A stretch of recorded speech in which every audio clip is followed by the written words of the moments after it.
Публичное интервью с артистом балета Сергеем Полуниным.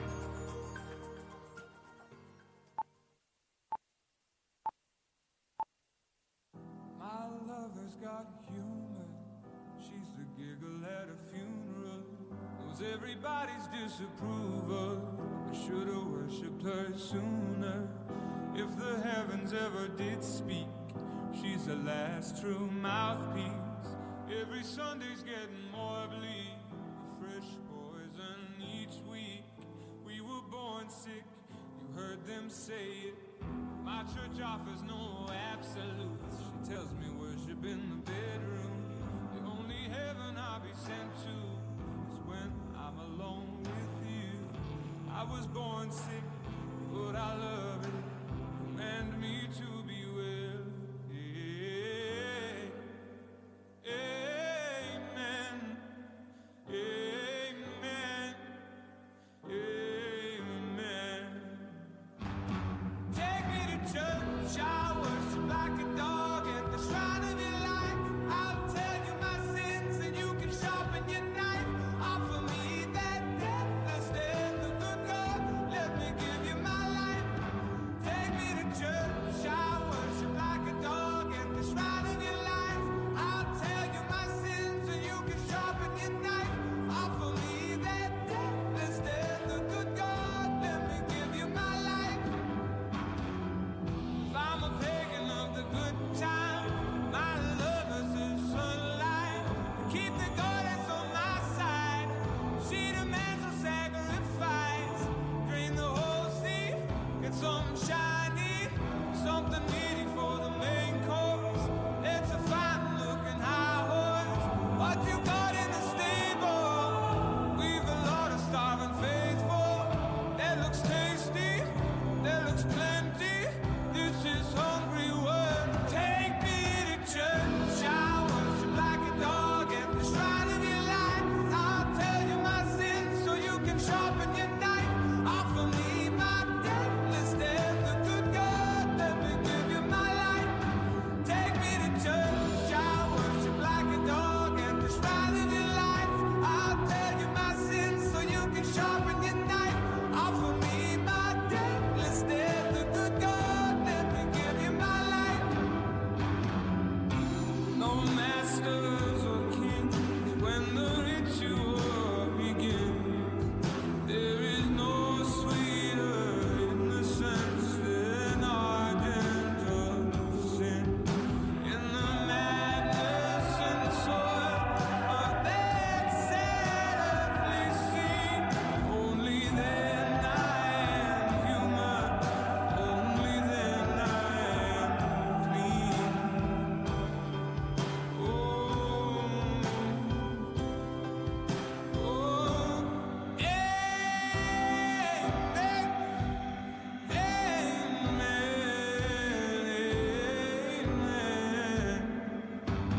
Take me to church, I worship like a dog at the shrine of your life. I'll tell you my sins and you can sharpen your knife.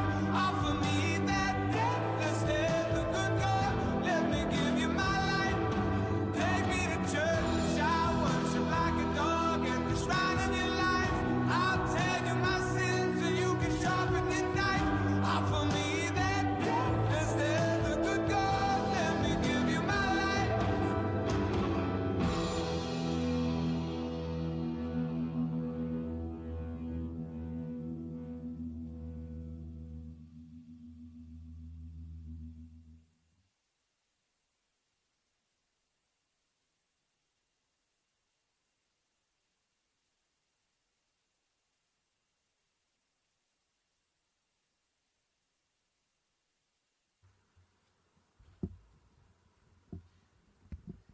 Добрый день.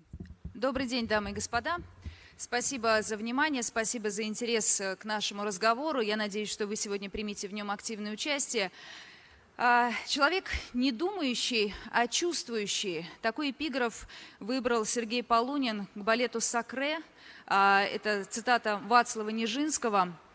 И сейчас этот балет, вы знаете, что он прошел в парке Зарядье, сейчас премьера идет по всей России. У Вацлава Нижинского, известного танцовщика, на мой взгляд, очень много общего у этих двух артистов. Есть еще одна цитата. «Я танцую тогда, когда хочу, а не тогда, когда меня ждут». И мы с Сергеем уже перекинулись парой слов за кулисами. Он признал, что в этом смысле это тоже объединяет его вот с великим артистом начала 20 века. Чего хочет сегодня Сергей Полунин и что он чувствует? Сегодня мы об этом узнаем. Я представлюсь. Меня зовут Эвелина Закамская. Я ведущая телеканала «Россия-24», главный редактор телеканала «Доктор». Но еще в моей жизни была такая страница. Я 5 лет училась в хореографическом училище. Вероятно, поэтому меня пригласили побеседовать с Сергеем. И я такой возможности отказаться не могла, поскольку действительно восхищаюсь этим большим талантом. Итак, встречайте, артист балета Сергей Полунин. Сергей, прошу вас, пожалуйста, присаживайтесь.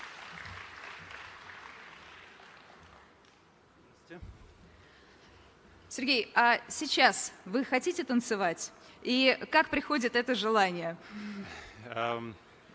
Желание не знаю, как приходит. Да, действительно хочу танцевать. И недавно все-таки принял на себя ответственность за танец, за свою миссию. И это, в принципе, недавно я только полностью на это взял на себя ответственность. Что это значит? Это значит, что теперь вы танцуете только тогда, когда хотите, и только те танцы, которые вам интересно танцевать. Но это очень рискованный выбор для артиста. Хочу танцевать больше и хочу танцевать что-то новое, создавать новое, интересное. Также в театрах по возможности танцевать. Это все важно. Но для меня новое – это самое правильное. То есть я хочу всегда вперед двигаться. Вы знаете, свет достаточно яркий, я не очень хорошо вижу нашу аудиторию. Мы договорились с вами, что мы определимся по возрасту, по настроениям наших зрителей. Если это будут молодые ребята, то мы будем с вами говорить о том, каково учиться в хореографическом училище, и здесь у нас даже могут быть некоторые общие воспоминания. Если это будут люди, которые просто любят балет и преклоняются перед вами как перед артистом, то мы будем говорить больше о ваших последних постановках. Но, тем не менее, наверное, справедливо будет начать из детства. Раз уже мы взяли такую ноту «хочу танцевать», когда это появилось? Как рано вы поняли, что вы хотите танцевать? Я танцевал, на самом деле, до того момента, как я мог ходить. И танцевал какие-то шаманские танцы по кругу, моя мама говорила. Вот. И потом, в 3 года, она отдала меня на такую маленькую школу для хореографии, где я просто импровизировал. А после я пошел на гимнастику, и когда сознание уже пришло, я, в принципе, не задумывался про танец. Я хотел быть чемпионом, то есть олимпийским чемпионом, золотую медаль получить. Вот, и мне нравился спорт, мне нравились друзья там. И из-за воспаления легких я ушел с зала, потому что он был очень пыльный. И моя мама решила отдать меня обратно в танец. Танцевальные залы обычно поливают леечкой, да, чтобы полы не скользили. И это, кстати, да, деревянные раньше были, да. Вот. Но она меня спросила: ты хочешь танцевать? Я сказал: нет. То есть в Херсоне танцевать, для меня это как-то, не знаю, было странно, но как только я туда пришел, мне настолько понравилась свобода импровизации, свобода. То есть все, что мы делали, мы импровизировали год. То есть включалась музыка, я не знаю, Майкл Джексон, Уитни Хьюстон. Любой артист включался, и мы должны были танцевать что угодно. И мне это очень нравилось, потому что ты свое воображение включал. Это было действительно такое свободное время создавать и что-то творить. И потом это мне очень помогло, вот эти вот первые уроки, потому что, придя в хореографическое, 4 минуты. И я не растирался, думаю, не уходить же, и я бегал туда-сюда, и потом включился в повороте, я еще и это станцевал. Вот, и мой первый конкурс также, это была импровизация. Я делал, что хотел на сцене. Вот, и потом постепенно, к сожалению, вот эта вот свобода ушла, потому что Вот это вот самый важный момент, потому что импровизация, обычно это второй тур вступительных экзаменов в хореографическое Да-да-да. училище. Первый тур это когда ребенка просто смотрят, какой у него подъем, какая у него гибкость, как высоко он может поднять ножку, а второй тур это импровизация. Но чаще всего она последняя, потому что, как я помню, нас на первом занятии по классике сказали, вот там потанцевали, а теперь мы начинаем учиться. И для мальчика, для художника, у которого все получалось до сих пор, а у вас же была замечательная совершенно в Херсоне преподаватель, первый ваш преподаватель Евгения Ивановна, да, кажется, ее зовут? нет, забыл. Галина Ивановна. Галина Ивановна, видите? Вот, да. Она была совершенно потрясающей, то есть она никак не ограничивала вашу свободу, и она дала вам, продлила вот это желание танцевать, поддержала вашу мечту, и когда она уже оторвалась от земли, получается, с ней вас и начали приземлять в хореографическом училище. Сказали, а теперь ножку тянем, батман тандю, да? До этого момента было все через визуализацию, то есть мы представляли траву, мы представляли природу, она рассказывала, насколько там паучки важны, там паутинка, то есть какие-то были представления, это было очень интересно. А придя в училище, и я воспринимал это как спорт. То есть я подумал, буду лучше в танце, но не понимал, что такое вообще, что это искусство. Не объясняли вот этот момент. Был какой-то стресс или какой-то перелом в сознании? Стресса не было, но был учитель очень жесткий. Он говорил, если ты не премьер, это не мужская работа, не поднимай ноги выше 45 градусов. А это потому что таким образом это сложнее держать ногу на 45 градусов, нежели он на 180. говорил, мужчины да? То есть это мышцы определенные. кто прыгает и кто вот ведущий премьер. Он говорит, а если нет, он говорит, уходите с этой профессии. Он не давал нам разогреваться, в туалет выходить. А у нас были стекла плохо сделаны, я не помню, но снег падал в студии, и было много снега насыпано, было очень холодно. И всегда хотелось в туалет. А нас не выпускали. То есть, но зато была мотивация тренироваться лучше, чтобы согреваться. Это важный момент, потому что дисциплине он нас научил. Это было, и мне кажется, очень важно первые 4 года. Это самое важное время для получить эту правильную школу.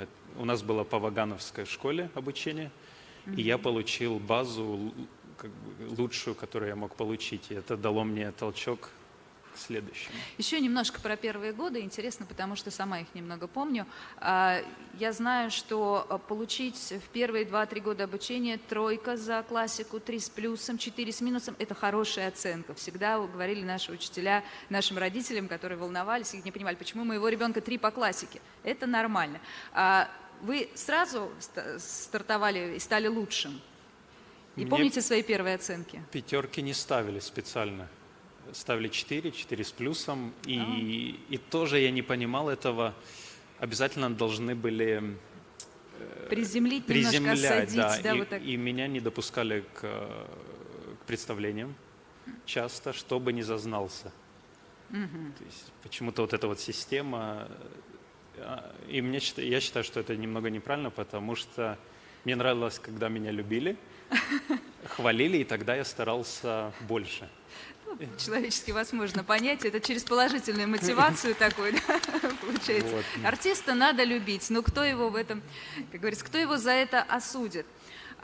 Вот мы знаем про про конкуренцию среди балерин, а вот среди мужчин или среди будущих премьеров есть конкуренция? Наверное, в классе конкуренция есть, но я понял очень рано, что нужно быть настолько лучшим, насколько ты можешь быть, а не лучше товарища. Если он хорошо что-то делает, это только плюс, потому что я пытаюсь это повторить или лучше сделать. То есть я только в плюс это видел. Вот, но всегда надо концентрироваться только на себе, потому что это твой путь, а не стараться приземлить кого-то. То есть вот это я понял очень рано. Чем важен балет? Тем, что здесь не бывает случайного успеха, наверное, не бывает незаслуженного признания. Все, что вы получаете заслуженно, через труд. Ну, вы, я имею в виду любой артист. Скажите, пожалуйста, когда вы решили переехать в Лондон, в лондонскую школу балета? До переезда в Лондон мы поступали, моя мама повезла меня в Вагановское училище поступать, то есть в Питер. Да, то есть был такой момент, когда вы выбирали все-таки, поскольку советский балет, ну, это считалось, бренд, что это марка, это знак качества. Это было одно из лучших училищ. Вот, и для обучения это считалось топ. И что? Приехав туда, директор очень такой, ой, какой мальчик, но, к сожалению, был украинский паспорт, и в то время как раз менялась вся система. И нужны были деньги, чтобы... То есть вы не смогли здесь уже как иностранный гражданин, не смогли здесь учиться бесплатно? Слишком дорого, и нам никто не помог в тот момент с этим разобраться. То есть мы обратно вернулись в Киев на год. Ну, очевидно, жаль, потому что это сильно удлинило ваш путь навстречу к российскому зрителю. А в Лондоне оказалось все проще? В Лондоне тоже было непросто. Мы послали кассету, потом я туда приехал, и нам прислали, что нужно платить 32 тысячи фунтов в год за обучение. И мы такие обратно. Будем То копить, есть моя мама уже отказалась от этой идеи. И потом нам перевели, что кто-то должен платить. То есть не мы, а кто-то должен покрыть это обучение. И повезло, что Рудольф Нуриев после его смерти, он отдал свои деньги фонду, который оплатил обучение. Целеустремленность вашей мамы и вашего отца, и вашей бабушки – это действительно история большого подвига, история большой любви, потому что ведь ради того, чтобы вас отвести и дать вам возможность выйти на просторы большого балета, получить школу, которая бы имела мировое признание, вашим родителям, ваша мама осталась с вами, ваш папа уехал в одну страну, а бабушка в другую страну на заработки. Расскажите об этом. Вот на самом деле папа часто выезжал на заработки, он был и в Москве, работал, вот, потом в Португалию уехал. Из-за того, что нет системы, которая бы помогала талантливым детям, приходится родителям самостоятельно искать какие-то пути. Вот, и, я считаю вообще, что 50% успеха – это если родители заинтересованы, даже может больше, которые помогают ребенку раскрыться. Хотя я всегда знал, что я сам хочу все сделать. Я сам. Вот, и я был Но это же не ваша была идея. Мама, мне нужно ехать в другую школу. Конечно, нет. То есть это То есть все... сам, но мама-то за всем следит. Да. Но самое важное ощущение, мне кажется, в жизни, когда ты думаешь, что ты сам что-то делаешь. Мы, мамы, стараемся не убирать это ощущение, не мешать этому чувству, да. Все, что сделали наши дети, все, что делают дети, это не благодаря, вопреки нам, и мы не разочаровываем в этом, да, конечно, это был ваш выбор. Но у вас был, кстати, непростой разговор с вашей мамой, и есть этот фрагмент в фильме, когда вы испытываете, как вот, видимо, кризис, это было уже в момент после ухода из лондонского театра, вы говорите о том, что, мама, я бы сам все выбрал, я сам бы все сделала. Что ваша мама вам ответила? Я не помню, что... Очень похоже. Ваша мама сказала вам, что она всегда старалась для вашего же блага. То есть был какой-то конфликт с родителями, потому что... И чем он закончился? Чем вы сегодня отплатили, смогли ли отплатить своим родителям, своим близким за то, что они сделали для вас? И важно ли для вас это? Где-то, наверное, может, в 25 лет я только с благодарностью отнесся ко всему. До этого это были обвинения какие-то. Вы обвиняли своих родителей? Да, потому что, возможно, я не повзрослел внутри, потому что как только ты принимаешь ответственность на себя, тогда ты можешь разобраться со всем. А до этого я винил все. Я винил танец, я винил родителей, я винил все вокруг, но не разбирался с самим собой. Ваша учеба в Лондонской школе королевского балета, она, на ваш взгляд, отличается, сама система обучения отличается от советской системы? Интересные параллели, потому что в России заставляют То есть у ребенка нет выбора. То есть он должен, Это балет «Деспотичное искусство». Это он да, должен слова выполнять то, что Владимира ему, Васильева, да. Ага. что ему говорят. А в Лондоне, наоборот, ничего не говорят. То есть хочешь добиться, добейся сам. Тебе все дают для этого, но тебя не заставляют. Те даже не имеют права дотронуться до тебя. Ничего себе. Обидеть словом не имеют права, не имеют... В принципе, учитель, он находится, это твой выбор.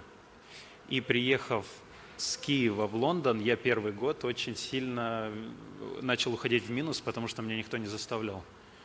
Пока я сам не понял, что если я сам не буду все делать, то меня никто за меня это не сделает. И это был мощный урок, потому что позже я все начал сам добиваться, сам делать и сам заниматься.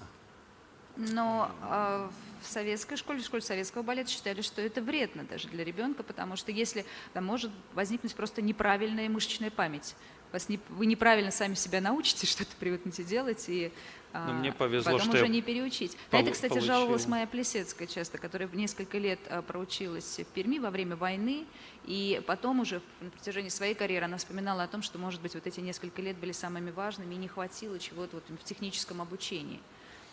Я считаю, первые 4 года это самое важное — получить базу.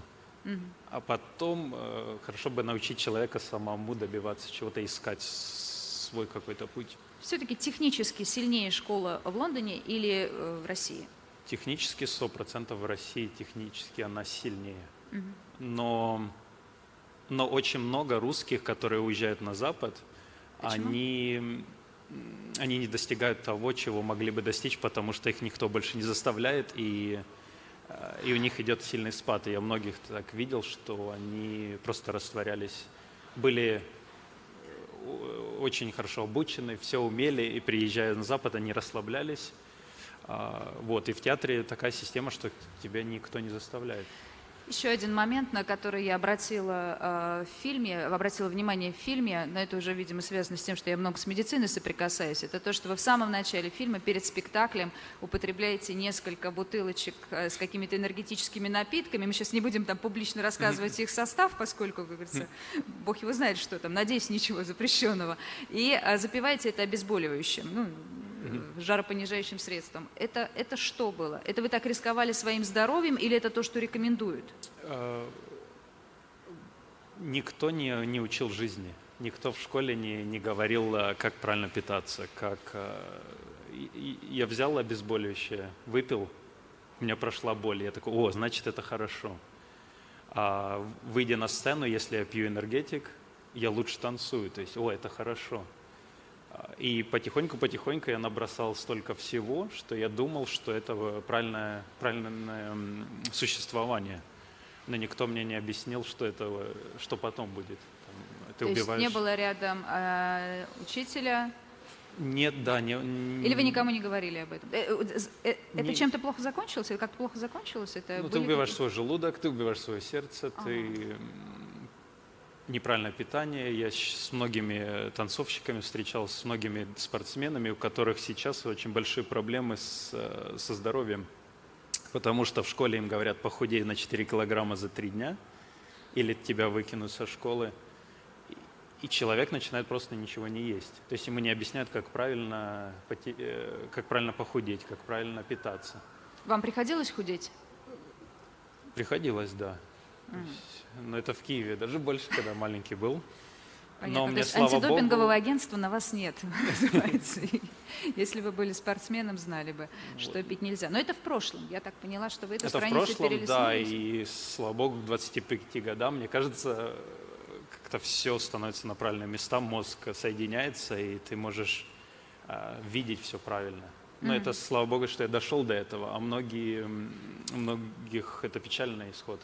У девочек, например, они не могут забеременеть или еще какие-то проблемы с здоровьем, волосы выпадают, то есть из-за неправильного питания. Вот это вот очень важный момент для школ, правильно объяснить.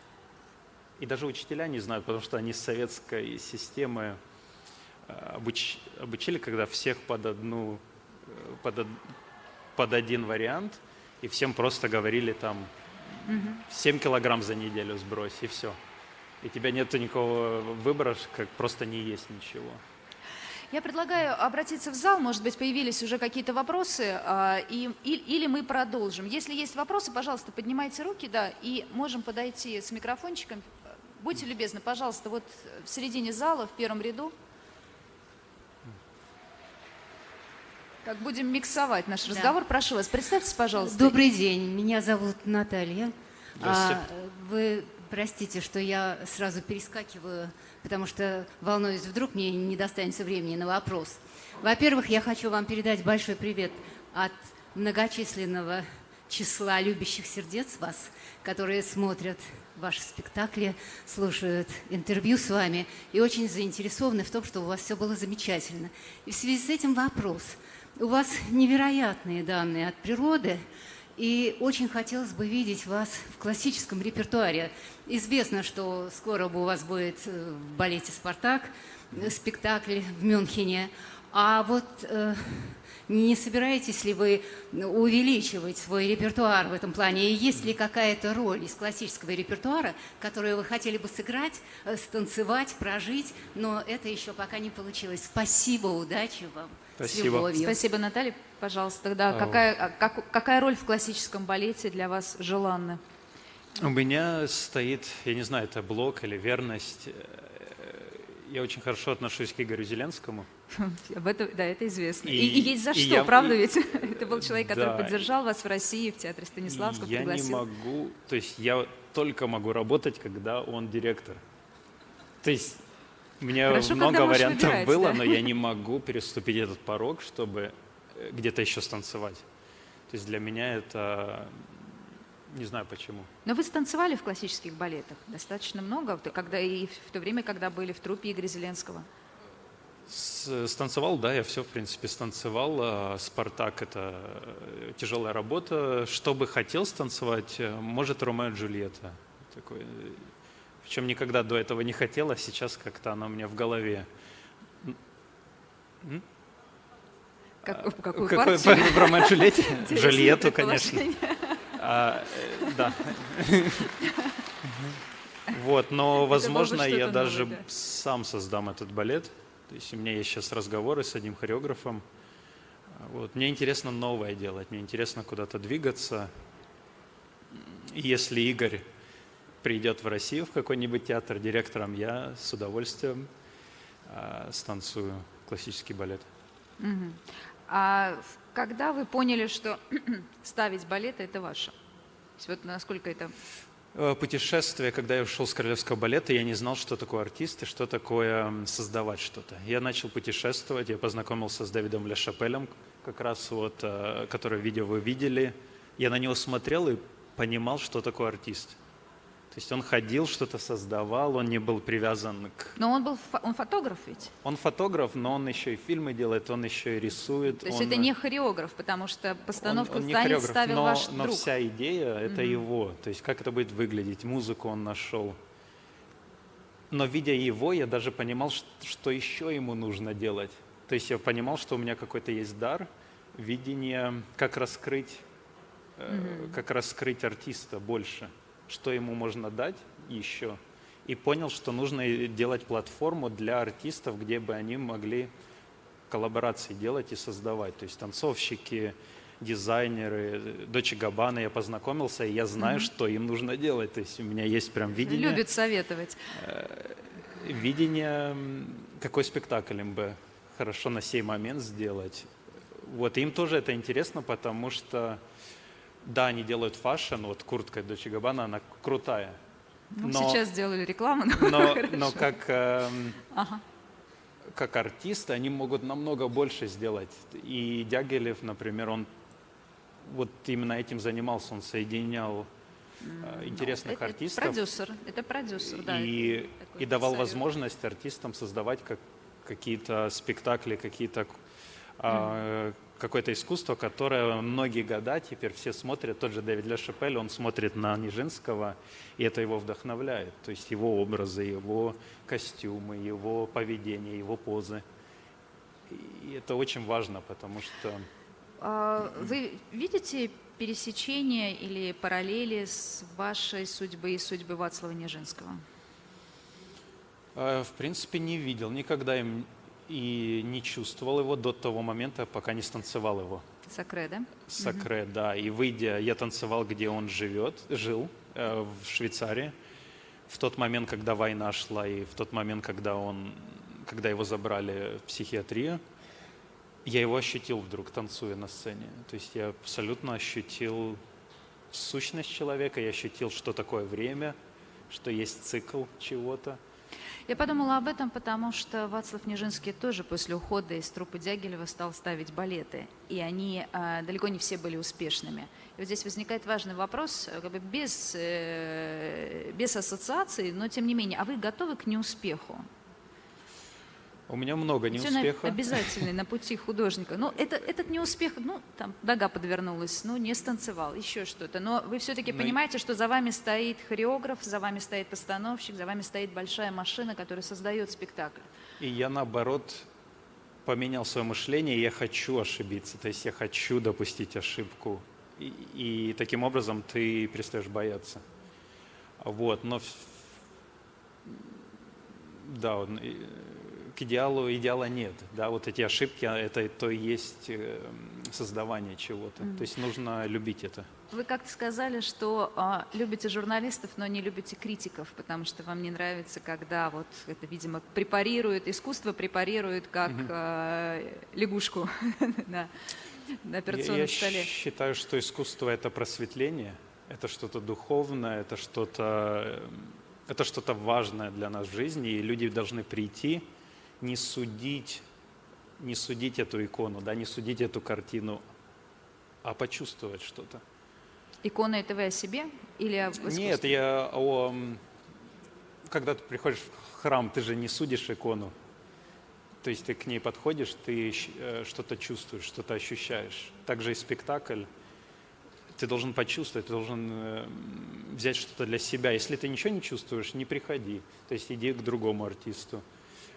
Но ты не должен судить это вот, потому что это и есть что-то такое важное и Вы очень ранимы, вы обнажаетесь. По сути, артист, вернее, любой художник и артист, он обнажается. И это, конечно, больно, когда это трогают и это судят. Наверное, это в первую очередь. Я просто не считаю, что это правильно делать. Не то чтобы правильно, а наоборот, критики должны помогать людям прийти в этот театр и, возможно, раскрыть суть, дать понять им, о чем это, но не судить. Давайте еще вопросы из зала, пожалуйста. Девушка в третьем ряду, тоже в центре зала.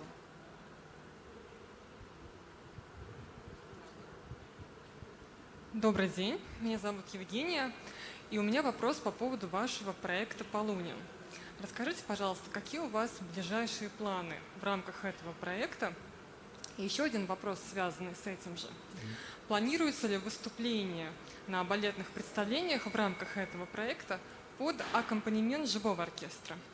Потому что вот Сакре, который был тур по России, он был под запись. Спасибо и успехов во всех начинаниях. Спасибо. Мы переименовали проект «Полунин» на «Полунин Инк». То есть это чисто для новой энергии. Вот. Начинал я проект как раз с оркестром, и это было, на мой взгляд, неправильно, потому что я такой, мы должны с оркестром, мы должны с декорациями, мы должны полный балет ставить. И я это все сделал и попал на столько денег, что до сих пор, и вот я только все выплатил. И второй раз я опять такой, нет, оркестр будет, нет, опять. И опять на деньги попал. И сейчас я такой, надо начинать всегда меньше, то есть начинать с самого танца. Танец, самое главное, что там есть, вот ваши $1 000 000, это сам танец. То есть ничего вокруг. Неважно, но все остальное, живая музыка, конечно, декорация, это только будет плюс. Вот. Но мы вернулись к базе, и я посмотрел, на самом деле реакция публики иногда даже лучше, когда фонограмма. Почему? То есть публике, в принципе, танец важен на сей момент, вот я так ощущаю. Вот, и Но хочу, конечно, вернуться к масштабным постановкам, к оркестру, к классическому именно танцу. Но это дороже стоит, и это очень много сил у меня забрало, чтобы сделать на начальном пути. То есть вы в поисках стратегического инвестора сейчас? Все до этого я, в принципе, свои деньги только вкладывал. Вот, но сейчас я создаю фонд, хочу создать такую платформу. Проблема с Дягилевым, что он все правильно делал, но когда он умер, не продолжилось. Все закончилось. Все закончилось. Я хочу такую платформу сделать, чтобы этот круг никогда не заканчивался, чтобы у артистов была возможность всегда взять ресурс, всегда была платформа на создавание своих идей. И путешествия, я столько идей слышу интересных. И я знаю, что если им не помочь, никогда люди этого не увидят. Что для вас деньги? Кроме как возможность ставить большие красивые спектакли. У меня всегда было отвращение от денег, но мне посоветовали думать, что деньги – это энергия, которую можно в что-то вложить. Но само понятие денег мне это что-то, от чего у меня какая-то Ну, в неприязнь. общем, работаете над собой, чтобы деньги как энергия приходили. Да, Видимо, на нужно... это надо мышление поменять, и до сих пор у меня И еще с один этим вопрос, проблема. прежде чем мы передадим снова вопрос в зал, да, и все-таки вот, чтобы завершить с предыдущим вопросом. Для вас, как для постановщика, есть конфликт между артистом классического танца и современного танца? В какой-то момент вы признавались в Лондоне, что вам надоело танцевать то, что там вам предлагают. Потом в России вы тоже перетанцевали все классические партии и сказали, что все здесь я тоже уже видел. На самом деле можно все это совмещать. Я даже вижу иногда и классический танец, и модерн в одном спектакле. Вот, классику для меня намного легче танцевать и намного свободнее и приятней. И я не травмируюсь, когда я танцую что-то более другое. У меня это тяжелее для меня. Вот, но модерн мне помог расслабиться в классическом танце больше. Вот. Но смотреть я больше модерн люблю, например. Ну, и есть свой какой-то хореографический манифест у вас внутри? Вот я сейчас покажу такой танец, такую хореографию, которую еще никто не видел. В принципе, этот манифест на разном этапе приходит ко всем большим артистам. И Но у если Анны бы Павловой был. Если и бы у я Нижинского. ставил, я так классический бы балет ставил. Классический. Ромео и Джульетта. Опять же. Пожалуйста, еще вопросы. Второй ряд здесь. Там.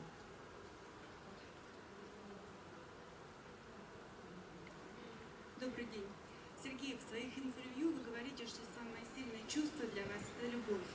А что для вас ненависть? Хороший вопрос, спасибо. Что такое ненависть? Любовь наоборот, видимо. Сергей в своих интервью говорит о том, что самое сильное чувство для него – это любовь. Я спросила, что для него ненависть? Да-да-да, мы услышали Да, вопрос, мы для слышал. зала повторили. Да. Просто что такое ненависть? Фу. Не знаю, у меня всегда в голове есть добро, есть зло. Можно идти в позитив, да, вот в хорошее, в любовь, а можно в разрушение, в ненависть.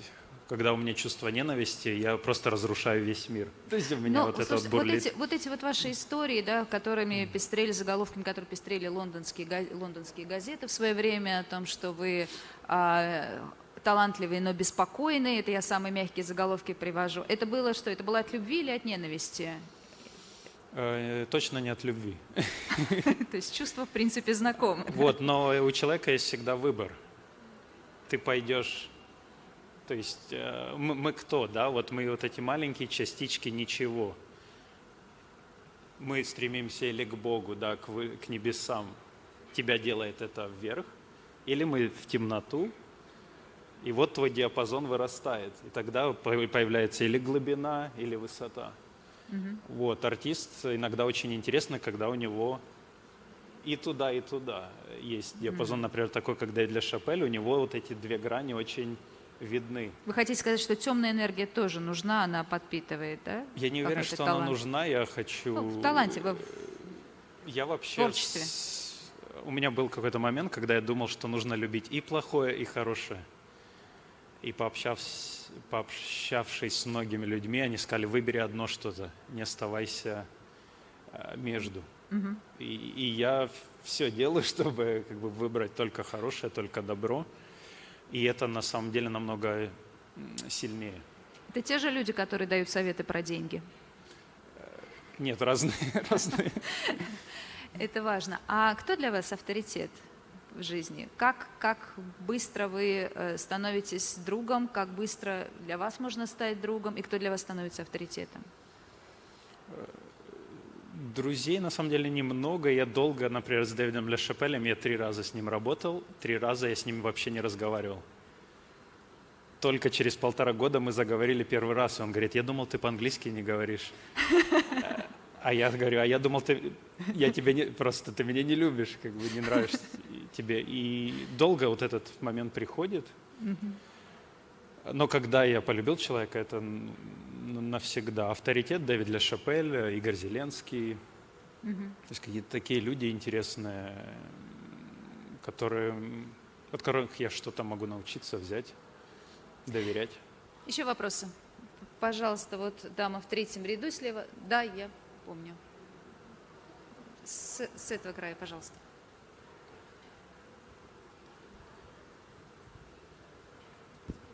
Добрый день. Мне очень интересно, все-таки, что для вас Родина или хотя бы малая Родина? Где вы любите в основном жить? Вот это, люди какие вам ближе? Спасибо. Спасибо.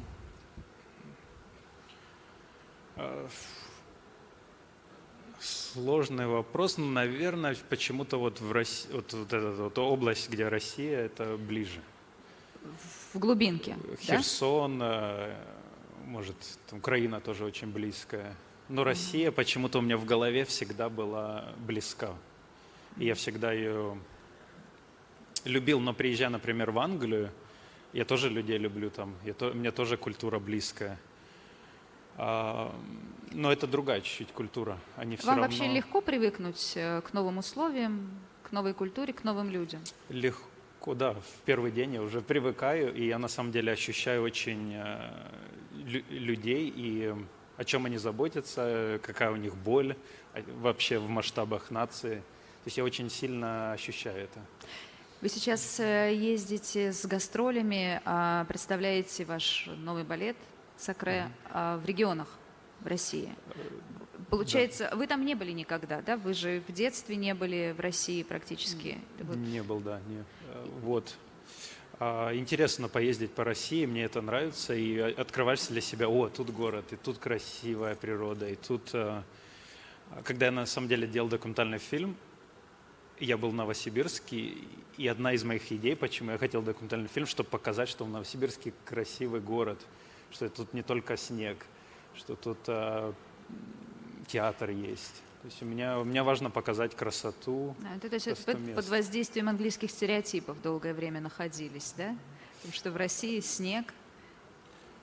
Да, попадаешь под влияние, только... конечно, телевидения. И...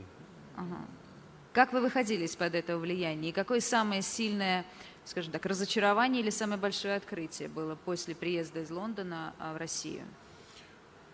На самом деле у меня не было мысли ехать в Россию. Мне так получилось, то есть меня судьба привела, и для меня страшно было вообще возвращаться в культуру, с какой я приехал. Не хотелось никогда возвращаться, я боялся этого. То есть это для меня был как... Почему? Когда едешь в Англию учиться, ты думаешь, если я вернусь, это значит я... Шаг назад. Шаг назад, да. И приехав в Россию, я боялся, я не знал культуру, я забыл эту культуру, я не знал, как с женщинами разговаривать, то есть другие какие-то... Да, с нами непросто.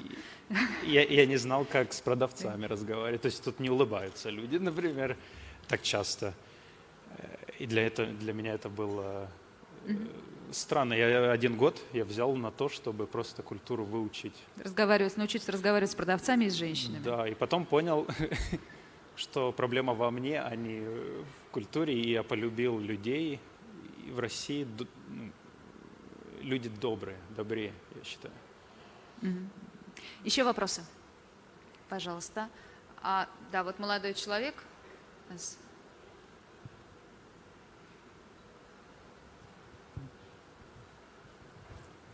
Добрый день. Добрый день всем. Здравствуйте, Сергей. Мой вопрос, послушав вас сегодня уже на протяжении нескольких минут, может быть более личный, но, как вы говорите, мы не должны судить спектакли, артистов, не судите меня строго. На экранах мы видим ваше искусство, ваш дар Божий, но на экранах многие замечают огромное количество татуировок. Это тот самый период, когда вы пытались любить и хорошее, и плохое? Или же это ошибка молодости, поскольку мои студенты тоже на это обратили внимание, и девчонки вами восхищаются, а некоторые говорят, что вот если бы этого не было, было бы еще лучше. Спасибо. Спасибо. Татуировки. Вопрос многим интересно показался, да. Во-первых, я на себе рисовал с детства. То есть я всегда знал, что у меня будут татуировки. Или я в прошлой жизни был в тюрьме, и мне именно тюремный вид очень близок, и мне он нравится. И я всегда вот любил сидеть один, я мог часами в комнате сидеть один, то есть у меня такое ощущение, что я уже сидел в тюрьме. Второй момент был, что татуировки была свобода, независимая от работы. Потому что у меня виза была только связанная с Королевским балетом. Если у меня визы это нет, возвращайся домой. И я видел людей с татуировками, и я знал, что в офис их не пустят с татуировками. Это только потом Дэвид Бекхэм для всех испортил, он сделал татуировки популярные. А до этого это был такой запретный момент. И я решил сделать татуировку, потому что это такое, я не хочу быть привязанной к работе. Я хочу быть свободным.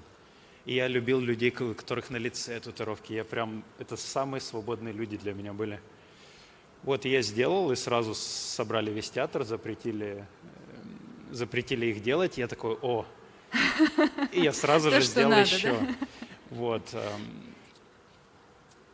И у татуировок своя энергия. То есть если ты делаешь что-то у себя на теле, это будет у тебя в жизни постоянно и доминировать в какой-то момент. Потом эта энергетика становится твоей. Но всегда, что бы я ни нарисовал, в следующие 3 месяца это обязательно произойдет и будет в моей жизни. Вот, но потом привыкаешь и даже не замечаешь их. Вы уже выводили какие-то татуировки? Или все, что было, все с вами? Переделывал, не выводил. Я не верю в лазер. То есть, если сделал, ты должен или сам исправить, или, не знаю, другой татуировкой закрасить.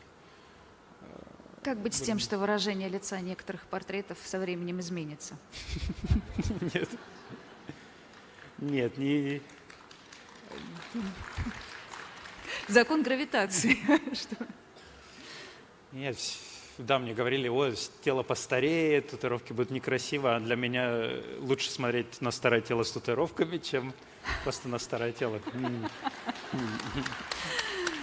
Ответили. Хорошо. Следующий вопрос, пожалуйста. Да, прошу вас, молодой человек, во 2-м ряду. Добрый день, Сергей.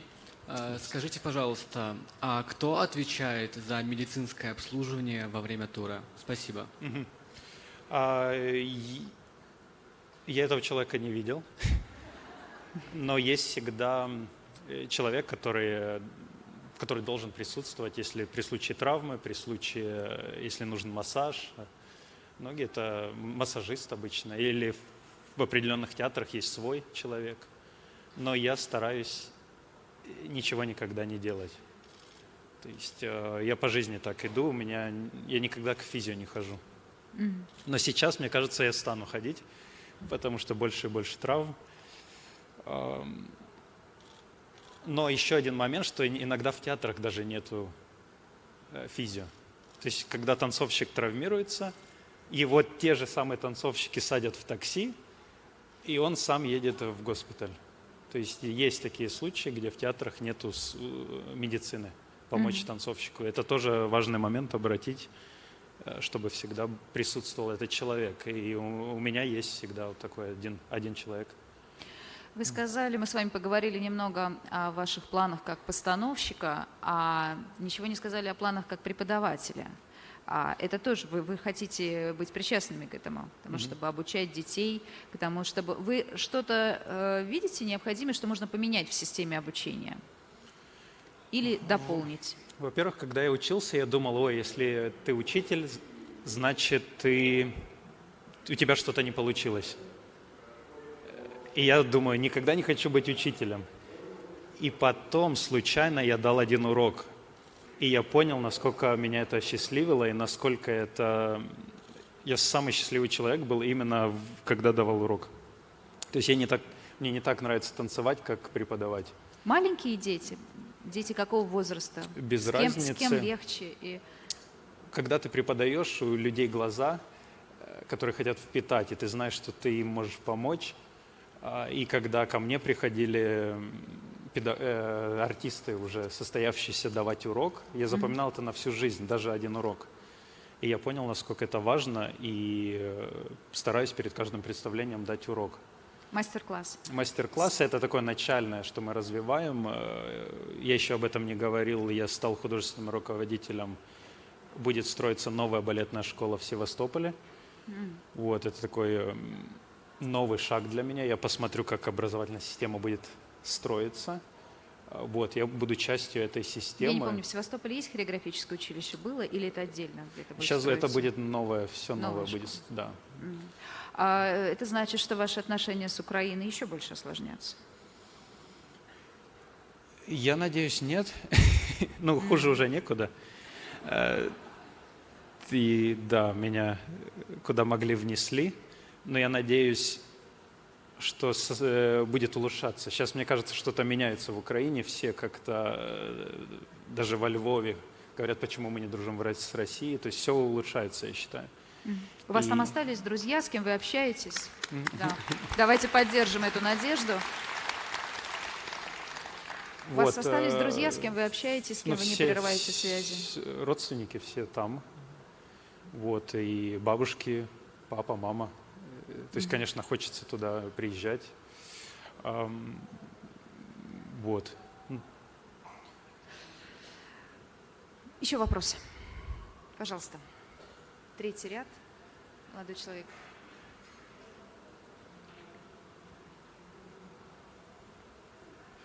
Здравствуйте, Сергей.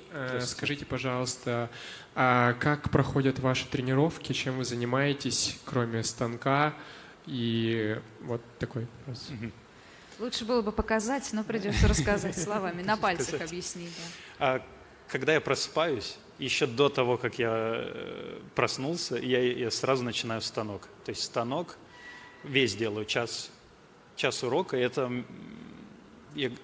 почему рано утром? Потому что весь день ты как будто готовишься. То есть у тебя разогревается тело, у тебя разогревается кровь.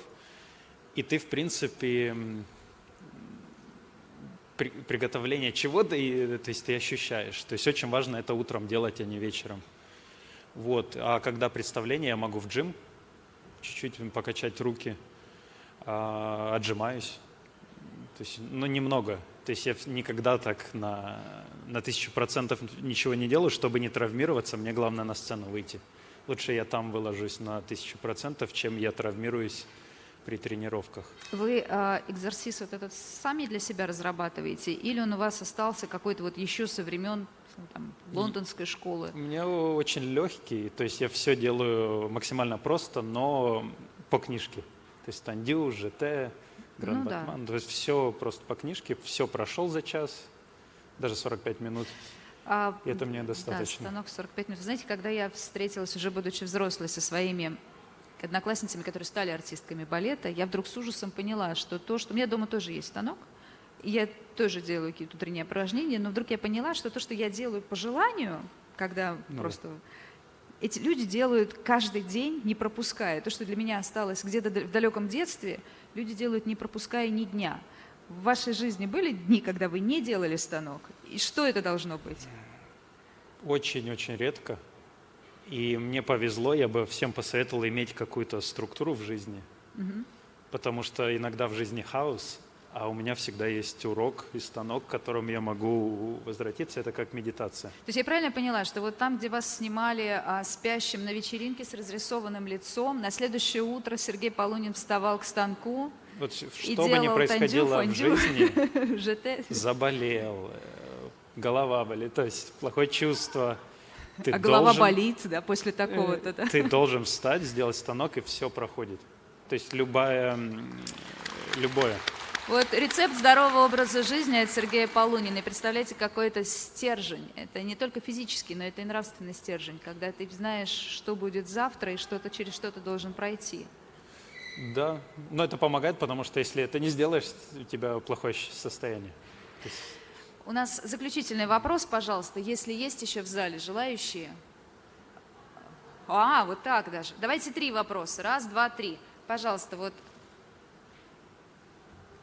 Здрасте, с вашего позволения, в силу того, что я думаю, в моей жизни это единственная будет возможность задать великому маэстро вопрос. Меня зовут Виталий, я к вашему брату отношусь, к творческому цеху. Скажите, пожалуйста, признаете ли, есть ли в вашей жизни следующее понимание, что есть штука, которая больше нас, и когда мы уйдем из этого мира, она будет существовать? Я говорю о русской культуре. И в этом смысле существует ли у вас ощущение предназначения жертвенности, вот вашего взноса вот в эту великое, на этот алтарь русской культуры? Существует ли для вас это понятие и вот это мессианское ощущение? Спасибо огромное и успехов вам. Спасибо. Я счастливый человек, потому что я понял свою миссию. То есть я был долгое время потерян, но я понял, что, к чему я должен прийти. Я вижу важность создавания культуры вообще. То есть я считаю, что нация она разрушается и умирает, если нет культуры. То есть это основа, которая просветляет, которая мирит людей. Я был в Большом театре на опере вот позавчера. И насколько я добрее стал, посмотря это, насколько я какие-то ценности понял. То есть культура, она дает тебе, человеку, такие ценности, которые не обидят. То есть и я поэтому хочу эту культуру в массы. То есть очень важно массовому зрителю видеть оперу, балет, классическую музыку. И ее можно подавать очень интересно и по-новому. Чтобы было интересно, для этого нужно директора интересные, музыканты новые, соединять разные жанры. Но это вообще основа всего, мне кажется. И через культуру, мне кажется, все человечество вообще выйдет на новый уровень просветления. То есть вот в этом вся миссия есть. Про это говорит Дэвид Ля Шапель, про это говорю я теперь. И мы можем вообще соединить все страны мира через культуру, потому что этот примиритель, он противоположность войне, разрушениям, он создает, он мирит, это вообще самое главное. Спасибо. Вот в этом секторе был вопрос. Напомните, пожалуйста, кто поднимал руку. Нет, простите, вот, да. Да. И вы, да. Девушка во втором ряду и дама вот возле камеры как раз где-то. Пожалуйста, вот. Ладно, хорошо, и вы. Извините, я хотела спросить, у вас есть друг, да, Владимир Варнава, великолепный хореограф. А почему вы не работаете с ним? Здравствуйте, мы ведем переговоры с ним, и я его приглашал на самом деле на тур. Первая часть была, я танцевал вторую. Вот, и мы будем, он один из очень талантливых артистов, которого я вижу, чтобы он развивался дальше и помочь ему, насколько я могу помочь. Спасибо. Пожалуйста, Спасибо. вот во втором ряду.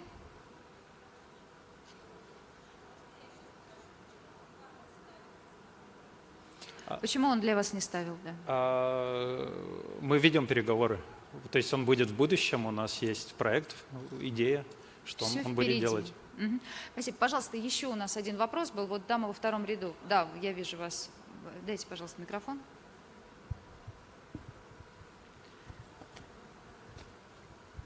Здравствуйте, Сергей. Здравствуйте. Сейчас выходит фильм 20 апреля про Нуриева, где вы сыграли одну из ролей. Не расскажете немножко о своей роли и как вам работалось с Файнсом? Кого вы играете? Ага. Я играю Юру Соловьева. Как работалось, я не уверен, что я, честно скажу, какое-то странное было ощущение. Играть кого-то, у него очень трагическая жизнь, трагическая судьба случилась. Да, это вот он с Нуриевым был на одной плоскости, и Нуриев уехал на Запад, да, стал такой звездой, а Соловьев вернулся, и у него трагически жизнь сложилась. Вот. Я не знаю, хотел ли я играть эту роль, то есть сложно ощущать человека с такой трагической жизнью.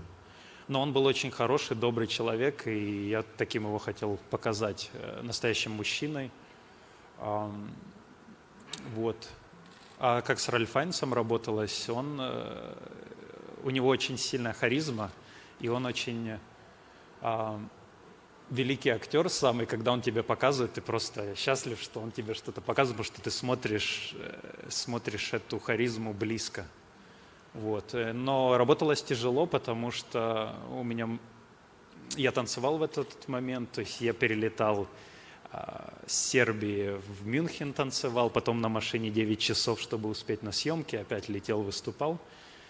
И я в таком режиме в то время пребывал. Но красивый, мне кажется. Я еще сам не видел фильм, поэтому я не могу рассказывать, какой результат. Но съемки, было сложно. Сложно, потому что 12 часов съемок. Мне еще надо было лететь и выступать. Вот. Но красиво все сделали, все построили там. И у Ральфа харизма очень, он магнит такой.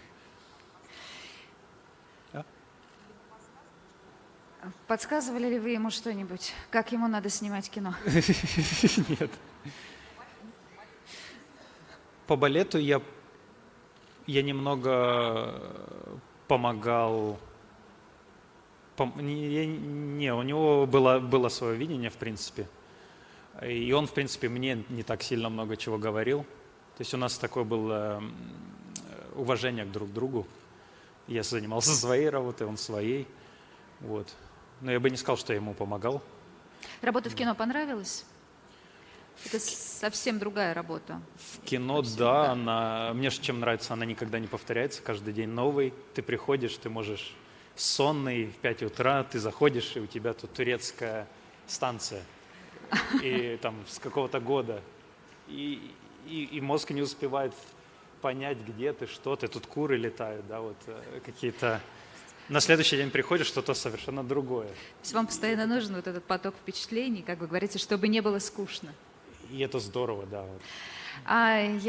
Мне очень жаль, что у нас нет возможности продолжить разговор, и нет возможности у зрителей задать все вопросы, которые накопились к вам. Я, наверное, задам заключительный вопрос. Скажите, вот вам 29 лет, а вас уже даже в этом зале не один раз назвали великим. Что это для вас? Это испытание, это ответственность, это аванс или это просто слово? Я пропускаю это как-то мимо, и для меня я запомнил себя в 5 лет, где-то 5-4 года, какой я, и таким же я остался. Вот, и на самом деле,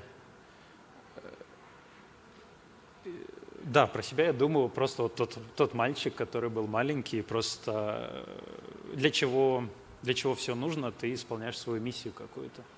И все. Если бы мне не надо было исполнять эту миссию, я бы был счастлив где-то в лесу, сам ходил бы с природой, общался. То есть, да, надо оставаться таким, каким ты в детстве был, я считаю. А что такое великий, невеликий, это... У каждого своя миссия, и это самое главное, исполнять свою миссию. Если ты ее не исполняешь, у тебя забирается энергия,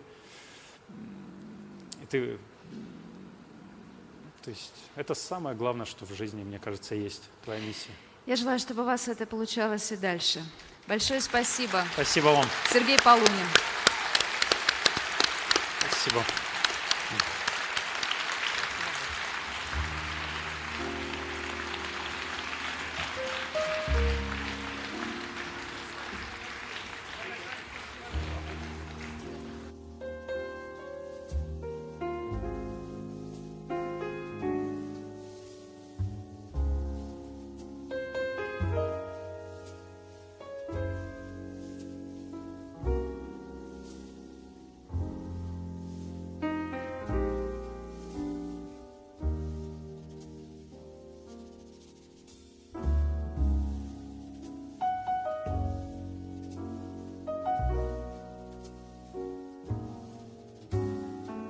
Уважаемые гости форума, просьба освободить зал для подготовки следующего события. Спасибо за внимание.